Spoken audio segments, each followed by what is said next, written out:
Siyam na raang MBHTE-designed armchairs ang ipinamahagi sa Schools Division Office ng Maguindanao del Sur bilang suporta sa mas maayos at komportabling learning environment para sa mga mag-aaral. Ang mga armchairs ay mula sa MBHTE BARMM. Ang kwentong programa sa edukasyon sa report.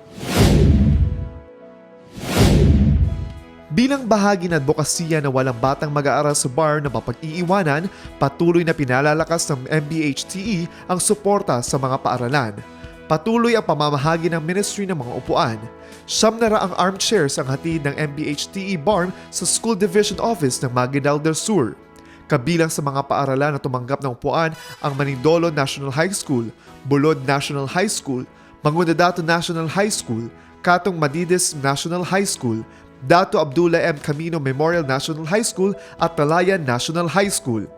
Inaasahan na mas magkakaroon ng maayos na learning environment at komportableng pag-aaral ang mga mag-aaral sa tulong ng sapat na kagamitan sa eskwela.